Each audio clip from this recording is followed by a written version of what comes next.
आनंद मनुष्य के भीतर ही निवास करता है, परंतु मनुष्य उसे स्त्री में, घर में और बाहरी सुखों में खोज रहा है। श्री कृष्ण कहते हैं कि भगवान उपासना केवल शरीर से ही नहीं बल्कि मन से करनी चाहिए। भगवान का वंदन उन्हें प्रेम बंधन से बांधता है। मनुष्य की वासना ही उसके पुनर्जन्म का कारण होती है। इंद्रियों के अधीन होने से मनुष्य के जीवन में विकार और परेशानियां आती हैं। संयम यानी धैर्य, सदाचार, स्नेह और सेवा जैसे गुण सत्संग के बिना नहीं आते। श्री कृष्ण कहते हैं कि मनुष्य को वस्त्र बदलने की आवश्यकता नहीं है, आवश्यकता हृदय परिवर्तन की है। जवानी में जिसने ज्यादा पाप किए हैं उसे बुढ़ापे में नींद नहीं आती।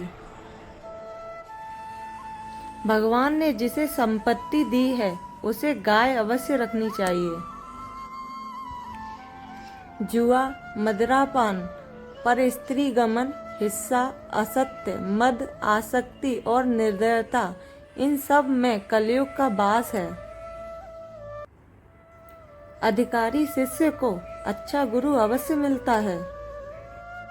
श्री कृष्ण कहते हैं कि मनुष्य को अपने मन को बार बार समझाना चाहिए कि ईश्वर के सिवाय उसका कोई नहीं है। साथ ही यह विचार करना चाहिए कि उसका कोई नहीं है, साथ ही वह किसी का नहीं है।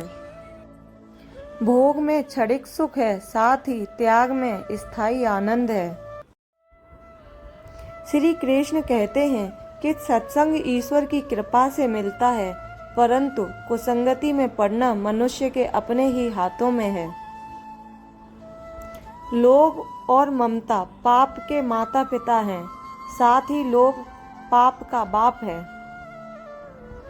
श्री कृष्ण कहते हैं कि स्त्री का धर्म है कि रोज तुलसी और पार्वती का पूजन करे।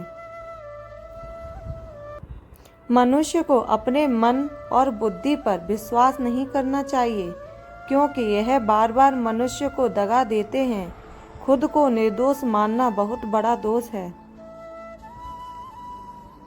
यदि पति पत्नी को पवित्र जीवन बिताएं तो भगवान पुत्र के रूप में उनके घर आने की इच्छा रखते हैं। भगवान इन सभी कसौटी पर कसकर जांच परख कर ही मनुष्य को अपनाते हैं।